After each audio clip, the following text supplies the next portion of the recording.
Hello everyone, welcome to my channel account year. तो हमारा topic चल रहा था revaluation of assets and liabilities का। प्रीवियस वीडियो में जब मैंने हिडन गुडविल का कॉन्सेप्ट क्लियर किया था, उसी वीडियो में मैंने revaluation of assets and liabilities भी शुरू किया था एंड उसमें सिर्फ कॉन्सेप्ट क्लियर किया था, क्वेश्चन नहीं सॉल्व किया था। इस बेसिस पे revaluation of assets and liabilities में दो मेथड्स थे। फर्स्ट मेथड का हमने कॉन्सेप्ट कर लिया है एंड फर्स्ट मेथड के बेसिस पे अब हम क्वेश्चन करेंगे एंड सेकेंड मेथड भी इसी वीडियो में कवर करेंगे। तो चलिए देखते हैं क्वेश्चन क्या है। क्वेश्चन है, मोहन एंड सोहन पार्टनर्स है, उनकी रेशो दी गई है 3:2 और कपिल को उन्होंने एडमिट किया पार्टनरशिप फॉर्म। पार्टनरशिप फॉर्म में पार्टनर के एडमिशन होने पे कुछ जर्नल एंट्रीज हमें पास आउट करनी है। इन एडजस्टमेंट्स के बेसिस पे 4 एडजस्टमेंट्स आपको दी है। ये मैंने रिवैल्यूएशन के बेसिस पे मैंने एडजस्टमेंट लिए है क्योंकि हम रिवैल्यूएशन का ही कॉन्सेप्ट कर रहे हैं, तो उसी के बेसिस पे क्वेश्चन सॉल्व कर रहे हैं। तो ये रिवैल्यूएशन की ही जर्नल एंट्रीज हम पास आउट करेंगे। तो चलिए देखते हैं एक एक करके एडजस्टमेंट्स क्या है। फर्स्ट एडजस्टमेंट है, land and building are to be was to be revalued at 3 lakh rupees. तो बुक वैल्यू थी लैंड एंड बिल्डिंग की 2,50,000, बट अब जो वैल्यू हो चुकी है लैंड एंड बिल्डिंग की वो है 3 लाख रुपीज। तो 50,000 से लैंड एंड बिल्डिंग की वैल्यू इंक्रीज हो गई है, तो इसकी जर्नल एंट्री कैसे पास आउट करेंगे। रिवैल्यूएशन अकाउंट में ये रिकॉर्ड होती है जब लाइबिलिटी या एसेट्स की वैल्यू इंक्रीज या डिक्रीज होती है, तो रिवैल्यूएशन अकाउंट में हम उसको रिकॉर्ड करते हैं। तो जब एसेट्स की वैल्यू इंक्रीज होती है तो हम रिवैल्यूएशन अकाउंट को क्रेडिट करते हैं, इसलिए फर्स्ट एंट्री में जो रिवैल्यूएशन अकाउंट है वो क्रेडिट होगा 50,000 से। यहाँ पे ये मैंने दो एडजस्टमेंट्स को एक ही एंट्री में कर दिया है। ये फर्स्ट एंड फोर्थ एडजस्टमेंट है, हम एक एक करके इसको देखेंगे, ठीक है। तो लैंड एंड बिल्डिंग के बेसिस पे 50,000 रुपीज रिवैल्यूएशन अकाउंट में चले गए हैं। यहाँ पे 50,000 है प्लस ये दूसरे एडजस्टमेंट की अमाउंट मैंने इसी में लिखी हुई है, ठीक है। लैंड एंड बिल्डिंग की वैल्यू इंक्रीज हुई है तो land and building account debit होगा, इसलिए जो एडजस्टमेंट एंट्री बन जाएगी वो बन जाएगी land and building account debit to revaluation account 50,000 rupees amount. सबसे पहले हम फर्स्ट एडजस्टमेंट तो हो गई, सबसे पहले हम सेकंड एडजस्टमेंट से पहले हम फोर्थ एडजस्टमेंट को देख लेते हैं, क्योंकि फर्स्ट एंड फोर्थ एडजस्टमेंट एक ही एंट्री से क्लियर हो सकती है। सेकंड एंड थर्ड एडजस्टमेंट इसके बाद बताती हूँ आपको। फोर्थ एडजस्टमेंट में क्या है, प्रीपेड इंश्योरेंस हो रखा था फर्म का, फर्म ने प्रीपे कर रखा था इंश्योरेंस प्रीमियम, बट इसको बैलेंस शीट में शो नहीं किया हुआ था। ये कितनी अमाउंट से थी, 2,200 रुपीज। तो ये फर्म के लिए एसेट है क्योंकि फर्म ने प्रीपेमेंट कर रखी है इंश्योरेंस की, तो ये फर्म के लिए एक एसेट है एंड अनरिकॉर्डेड एसेट है। तो अनरिकॉर्डेड एसेट को हम क्या करते थे, रिवैल्यूएशन अकाउंट में क्रेडिट करते थे, तो इसलिए रिवैल्यूएशन अकाउंट में क्रेडिट हो जाएगा 2,200 से। And prepaid insurance unrecorded asset है तो इसको डेबिट किया जाएगा, प्रीपेड इंश्योरेंस डेबिट 2,200 रुपीज से। तो इसलिए मैंने यहाँ पे कॉम्बो एंट्री कर दी, कॉम्बिनेशन कर दी एंट्री की, क्योंकि यहाँ पे भी फर्स्ट एंट्री में भी रिवैल्यूएशन अकाउंट क्रेडिट हो रहा था एंड फोर्थ एंट्री में भी रिवैल्यूएशन अकाउंट क्रेडिट हो रहा था, तो दोनों एक ही एंट्री में हो जाते हैं। तो यहाँ पे 50,000 प्लस 2,200 है रिवैल्यूएशन अकाउंट में, और ये लैंड एंड बिल्डिंग डेबिट किया गया है, प्रीपेड इंश्योरेंस डेबिट किया गया है। आई होप ये फर्स्ट एंड फोर्थ एडजस्टमेंट तो आपको क्लियर हो गया हो। अब हम सेकेंड एडजस्टमेंट देखेंगे। सेकेंड एडजस्टमेंट में है, प्लांट एंड मशीनरी की वैल्यू रिड्यूस्ड हो गई है 12% से, और बुक वैल्यू है प्लांट एंड मशीनरी की 1,75,000। तो 12% से वैल्यू जो है प्लांट एंड मशीनरी की वो रिड्यूस हुई है। तो देखते हैं इसकी जर्नल एंट्री। जर्नल एंट्री इस तरह से होगी, क्योंकि प्लांट एंड मशीनरी की वैल्यू डिक्रीज हुई है तो प्लांट एंड मशीनरी अकाउंट तो क्रेडिट होगा, एंड जब एसेट की वैल्यू डिक्रीज होती है तो रिवैल्यूएशन अकाउंट को डेबिट करते हैं, तो एंट्री हो जाएगी revaluation account to plant and machinery account. अब निकालना है कि अमाउंट कितना लिखेंगे हम यहाँ पे, क्योंकि 12% से प्लांट एंड मशीनरी की अमाउंट डिक्रीज हुई है एंड बुक वैल्यू है 1,75,000। तो अब 1,75,000 को आप मल्टीप्लाई करोगे 12/100 से।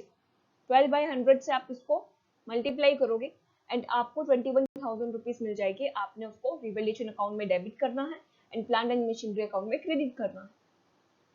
तो आई होप ये एंट्री आपको क्लियर हो गई। थर्ड एंट्री है जिसमें कहा है कि provision for bad and doubtful debts वो इंक्रीज हो गई है 7,400 तक एंड उसकी बुक वैल्यू है 5,000। तो 2,400 से और प्रोविजन जो है बैड एंड डाउटफुल डेट्स का वो बढ़ चुका है, बढ़ गया है ना। जब 5,000 से बैलेंस शीट में शो कर रहा है एंड अब इंक्रीज हो गया वो 7,400 तक, तो 2,400 का डिफरेंस है, तो उससे इंक्रीज हो गया। तो लाइबिलिटी क्या हुई है, इंक्रीज हो गई। तो जब लाइबिलिटीज इंक्रीज होती है तो रिवैल्यूएशन अकाउंट डेबिट करते हैं and provision for doubtful debt, क्योंकि एक लाइबिलिटी अगर इंक्रीज होती है तो उसको क्रेडिट करते हैं, इसलिए इसको भी क्रेडिट किया जाएगा। एंट्री हो जाएगी रिवैल्यूएशन टू प्रोविजन और डाउटफुल डेट। अमाउंट 2,400 इसमें क्रेडिट करेंगे एंड रिवैल्यूएशन अकाउंट में डेबिट करेगी। तो प्लांट एंड मशीनरी के कारण 21,000 रुपीज डेबिट किए रिवैल्यूएशन अकाउंट में एंड प्रोविजन के कारण 2,400। तो टोटल अमाउंट कितना डेबिट होगा रिवैल्यूएशन अकाउंट में, 23,400। तो इस तरह से ये एंट्री होगी एडजस्टमेंट फॉर एडजस्टमेंट की एंट्रीज ऐसे होगी। नेक्स्ट है, अब हमने रिवैल्यूएशन अकाउंट में ट्रांसफर तो कर दिया कि कितने से एसेट्स बढ़ी है, कितने से एसेट्स डिक्रीज हुई है। अब देखना है कि उसके बेसिस पे इंक्रीज या डिक्रीज होने पे एसेट्स एंड लायबिलिटीज की कितना प्रॉफिट आया है, और उसको हमें ट्रांसफर करना है ऑल पार्टनर्स में, ऑल रेशो में। तो इसमें सबसे बेस्ट है कि सबसे पहले आप रिवैल्यूएशन अकाउंट प्रिपेयर कर लो और तब आप प्रॉफिट निकालो एंड उसके बेसिस पे आप एंट्रीज बना सकते हो।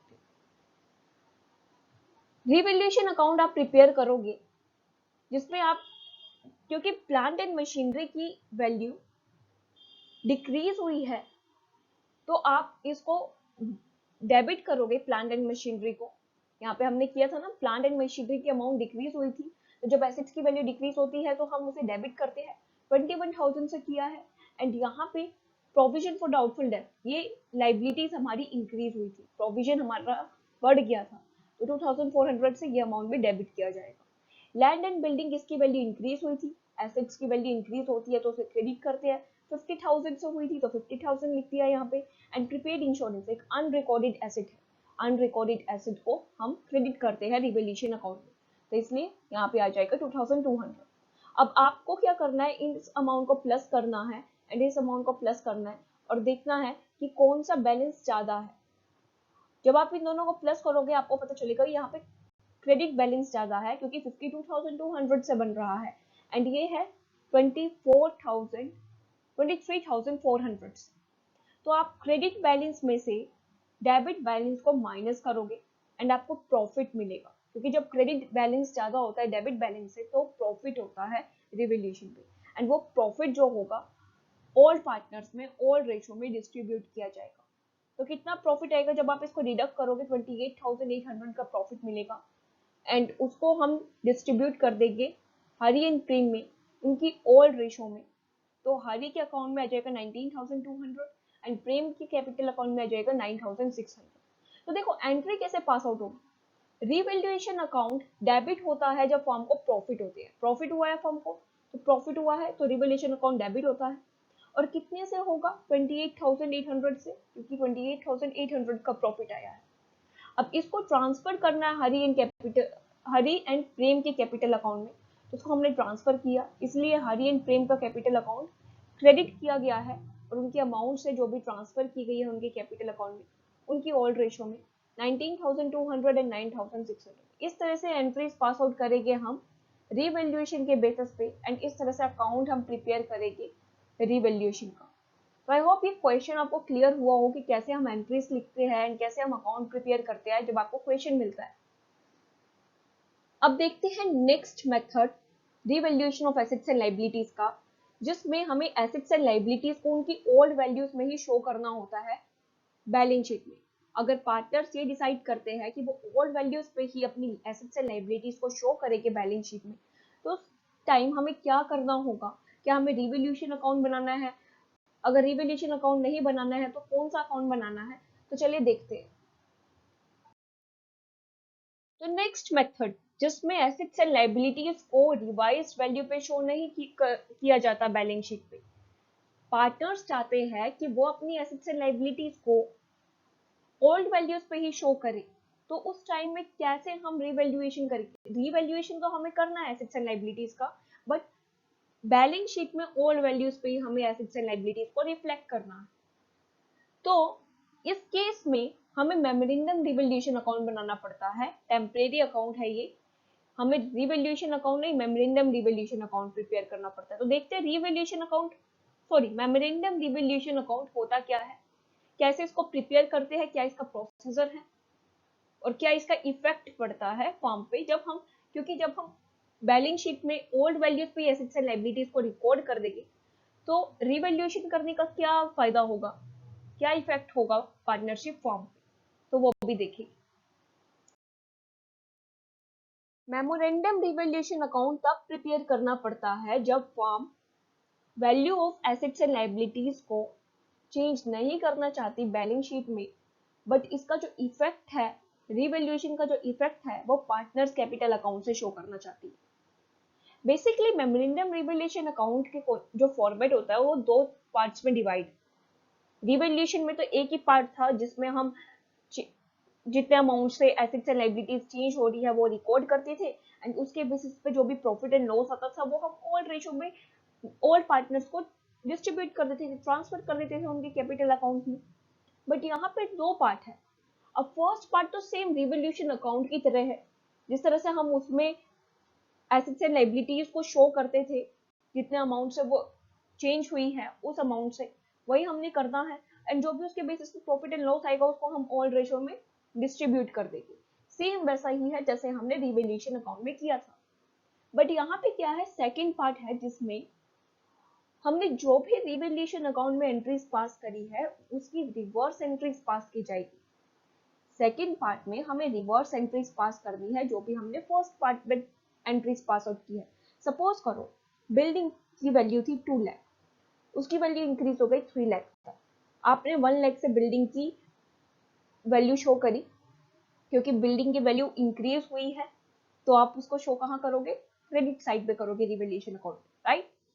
तो 1 लाख से आपने शो करी, अब सेकंड पार्ट में आप उसको डेबिट साइड शो करोगे 1 लाख से बिल्डिंग को, तो रिवर्स एंट्री पास करनी है। पहले जो हमने क्रेडिट किया था वही हमने डेबिट करना है, पहले जो हमने डेबिट किया था वही हमने अब क्रेडिट करना है। बट यहाँ पे फर्क क्या होगा, यहाँ पे डिफरेंस क्या होगा, फर्स्ट पार्ट में जो भी प्रॉफिट एंड लॉस आता था हम उसको ऑल प्रॉफिट शेयरिंग में ट्रांसफर करते थे ऑल पार्टनर्स के। बट सेकेंड पार्ट में जो भी प्रॉफिट एंड लॉस आएगा, अगर फर्स्ट पार्ट में प्रॉफिट है तो इस पार्ट में सेकेंड पार्ट में लॉस आएगा। ऐसे ही अगर फर्स्ट पार्ट में लॉस है तो इस पार्ट में यानी कि सेकेंड पार्ट में प्रॉफिट आएगा। तो ये जो प्रॉफिट एंड लॉस आएगा ये न्यू प्रॉफिट शेयरिंग रेशो में सभी पार्टनर्स में डिस्ट्रीब्यूट होगी, न्यू पार्टनर में भी डिस्ट्रीब्यूट होगी, ठीक है। बाकी एंट्रीज तो रिवर्स हो जाएगी, वो तो खत्म हो जाएगी, बट इफेक्ट क्या रहेगा, पार्टनर्स कैपिटल अकाउंट का रहेगा। मैं अभी आपको समझाऊंगी इसका। तो profit and loss first part में क्या था, ऑल प्रॉफिट शेयरिंग रेशो में ऑल रेशो में distribute sorry all profit sharing ratio में ऑल पार्टनर्स में डिस्ट्रीब्यूट करी। सेकेंड पार्ट में क्या है, प्रॉफिट एंड लॉस को आप डिस्ट्रीब्यूट करोगे न्यू प्रॉफिट शेयरिंग रेशो में, न्यू पार्ट मतलब सभी पार्टनर्स, ऑल पार्टनर में भी न्यू पार्टनर में भी सभी पार्टनर्स में, ठीक है। चलिए अब देखते हैं मेमोरेंडम रिवैल्यूएशन अकाउंट के फॉर्मेट को। सबसे पहले तो देखो यहाँ तक आपको सेम रिवैल्यूएशन अकाउंट की तरह दिखेगा। जब एसेट्स की वैल्यू डिक्रीज होती थी तो हम उसको डेबिट करते थे, जब एसेट्स की वैल्यू इंक्रीज होती थी तो हम उसको क्रेडिट करते थे। सेम एज लाइबिलिटीज के केस में, इंक्रीज होती थी लाइबिलिटीज की वैल्यू तो हम डेबिट कर रहे हैं, डिक्रीज हो रही है तो हम क्रेडिट कर रहे हैं। Unrecorded liabilities debit, unrecorded assets credit, and profit अगर रिवैल्यूएशन पे आ रहा है तो हम उसे डेबिट कर रहे हैं, एंड अगर लॉस आ रहा है तो उसे क्रेडिट कर रहे हैं। और ये जो प्रॉफिट एंड लॉस आएगा ये ऑल रेशो में डिस्ट्रीब्यूट होगा ऑल पार्टनर्स में, सेम रिवैल्यूएशन अकाउंट की तरह। बट इसका सेकेंड पार्ट भी है। मेमोरेंडम रिवैल्यूएशन अकाउंट में फर्स्ट एंड सेकेंड पार्ट दो पार्ट होते हैं फॉर्मेट के, ठीक है। सेकेंड पार्ट में जो भी हमने एंट्रीज करी है फर्स्ट पार्ट में उसके रिवर्स एंट्री पास आउट करेगी। कैसे, देखो जब वैल्यू डिक्रीज होती थी एसेट्स की तो हम उसे डेबिट करते थे रिवैल्यूएशन में, अब सेकंड पार्ट में हम रिवर्स एंट्री पास आउट करने के लिए उसको क्रेडिट कर देंगे। डिक्रीज हो रही है वैल्यू एसिड्स की और हम क्रेडिट कर रहे हैं, अगर इंक्रीज हो रही है वैल्यू एसिड्स की तो हम डेबिट कर रहे हैं, क्योंकि हमने रिवोल्यूशन अकाउंट में उसको क्रेडिट किया था, तो अब इसलिए हम इसको डेबिट करेंगे। तो सभी हम रिवर्स एंट्रीज पास आउट कर देंगे। ऐसे ही यहाँ पे जैसे प्रॉफिट आया था रिवोल्यूशन अकाउंट पे, अब सपोज करो आपने क्वेश्चन सॉल्व किया कोई और आपको रिवोल्यूशन अकाउंट पे प्रॉफिट शो, तो सेकंड पार्ट में आपको लॉस शो होगा और उस लॉस को आप न्यू रेशियो में डिस्ट्रीब्यूट करोगे, मतलब सभी पार्टनर्स में, all partners plus new partner सभी में। और अगर आपने क्वेश्चन सॉल्व किया और आपको लॉस मिला है रिवोल्यूशन अकाउंट पे, तो आपका सेकंड पार्ट में प्रॉफिट आएगा रिवोल्यूशन का, ठीक है, और वो आप न्यू रेशियो में सभी पार्टनर्स में डिस्ट्रीब्यूट करोगे, ठीक है। तो इस तरह से फॉर्मेट है इसका, पहले आपको सारे रिवोल्यूशन अकाउंट की तरह एंट्रीज पास आउट करनी है, फिर आपको रिवर्स एंट्रीज पास आउट करनी है, ठीक है। तो आई होप ये फॉर्मेट आपको समझ आ चुका है। चलिए आगे चलते हैं। तो अभी हमने देखा मेमोरेंडम रिवोल्यूशन अकाउंट के फॉर्मेट को, जिसमें हमने देखा कि मेमोरेंडम रिवोल्यूशन अकाउंट एक टेम्परेरी नेचर का अकाउंट है, क्योंकि हमने उसे ओपन तो किया था बट फर्स्ट पार्ट में ओपन किया एंड सेकंड पार्ट में वो क्लोज भी हो रहा है। देखो फिर इफेक्ट क्या पड़ रहा है, अगर रिवोल्यूशन पे प्रॉफिट आ रहा है उसको हम एडजस्ट कैसे कर रहे हैं देखते हैं। वो फर्स्ट पार्ट में अगर हम प्रॉफिट का केस ले रहे हैं, अगर हमारे पास रिवोल्यूशन में प्रॉफिट आ रहा है तो हमने मेमोरेंडम रिवोल्यूशन अकाउंट प्रिपेयर किया, जिसमें फर्स्ट पार्ट में हमारे पास प्रॉफिट आया सपोज कर, तो उस प्रॉफिट को हम मेमोरेंडम रिवोल्यूशन अकाउंट में डेबिट करेंगे, जैसे हम रिवोल्यूशन अकाउंट में करते थे, ठीक है। तो हमने डेबिट कर दिया मेमोरेंडम रिवोल्यूशन अकाउंट में और ऑल पार्टनर्स ने ट्रांसफर कर दिया उनकी ओल्ड रेशो में। अब सेकेंड पार्ट में वही मेमोरेंडम रिवोल्यूशन अकाउंट हमने क्लोज कर दिया, क्योंकि हम अब उसकी रिवर्स एंट्री पास आउट कर रहे हैं, तो ऑब्वियसली मेमोरेंडम रिवोल्यूशन अकाउंट तो क्लोज हो जाएगा जब हम रिवर्स एंट्री पास आउट कर रहे हैं। जब प्रॉफिट आया था रिवोल्यूशन अकाउंट में डेबिट किया था, लॉस हुआ उसकी रिवर्स एंट्री, तो उसको क्रेडिट कर दिया, तो मेमोरेंडम रिवोल्यूशन अकाउंट तो हो गया क्लोज्ड। बट अब ये जो लॉस आया था मेमोरेंडम रिवोल्यूशन अकाउंट पे, वो हमने ट्रांसफर कर दिया था सभी पार्टनर्स में उनकी न्यू रेशो में, तो इस एंट्री को अब हम कंबाइन कर देंगे, ठीक है। इसको कंबाइन करेंगे ना तो हमारे पास क्या रिजल्ट निकलेगा, देखो यहाँ पे all partners capital account debit हो रहे हैं न्यू रेशो में, और यहाँ पे old partner capital account credit हो रहे हैं ओल्ड रेशो में, तो यहाँ से एंट्री मिल जाएगी हमें debit to credit, old partner capital account debit to old partner capital account credit, तो ये कंबाइन करने पे ये एंट्री मिल जाएगी हम, ठीक है। तो यहाँ पे क्या हो रहा है, सभी के सभी पार्टनर्स है और उनको हम डेबिट कर रहे हैं उनकी न्यू रेशो में, और यहाँ पे क्या है, सभी सभी पार्टनर्स नहीं है, सिर्फ ओल्ड पार्टनर्स है और उसको हम क्रेडिट कर रहे हैं उनकी ओल्ड रेशो में।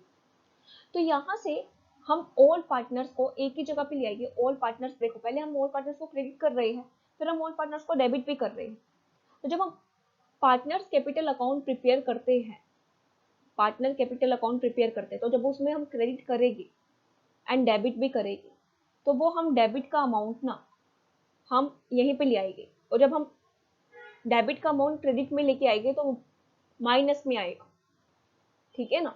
जब हम डेबिट में जो भी हम अमाउंट लिखेंगे ओल्ड पार्टनर्स के कैपिटल अकाउंट में, अगर हम वो क्रेडिट में लाना चाहते हैं तो वो माइनस में आ जाएगी, तो वही हम सेम कर रहे हैं, यहाँ से हम ओल्ड पार्टनर का कैपिटल अकाउंट यहाँ पे लेके आ रहे हैं, और जब यहाँ पे ओल्ड रेशो में वो क्रेडिट हो रहा है एंड अब हम उसको न्यू रेशो में ही क्रेडिट करेंगे तो माइनस में होगा। वो ओल्ड पार्टनर्स कैपिटल अकाउंट को न्यू रेशो में ही अगर हम क्रेडिट करेंगे तो माइनस में होगा, एंड जब old partner capital account old ratio minus new ratio होगा तो रिजल्ट क्या निकलेगा, सैक्रिफाइसिंग रेशो, क्योंकि old ratio minus new ratio is equal to sacrificing ratio. तो यहाँ से हमारा नेट रिजल्ट क्या आ जाएगा कि सिर्फ न्यू पार्टनर का कैपिटल अकाउंट डेबिट हो रहा है एंड ओल्ड पार्टनर का जो कैपिटल अकाउंट है वो क्रेडिट हो रहा है उनके सैक्रिफाइसिंग रेशो में।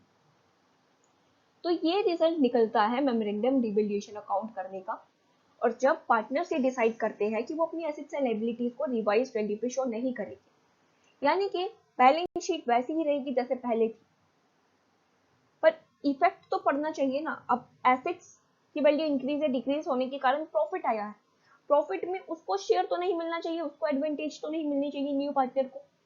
फर्स्ट केस में, फर्स्ट मेथड में तो हम वो डिस्ट्रीब्यूट करते थे, ट्रांसफर कर देते थे उस प्रॉफिट को, बट यहाँ पे हम ट्रांसफर नहीं कर रहे हैं, यहाँ पे हम ऐसे ही रख रहे हैं। बट आज प्रेजेंट में हम एक ऐसी एंट्री तो पास आउट करेंगे ना, ताकि फ्यूचर में न्यू पार्टनर को एडवांटेज ना हो सके इस प्रॉफिट में, क्योंकि ये प्रॉफिट जो रिवॉल्यूशन पे आया है ये ओल्ड पार्टनर्स का है, न्यू पार्टनर का इसमें कोई हक नहीं है।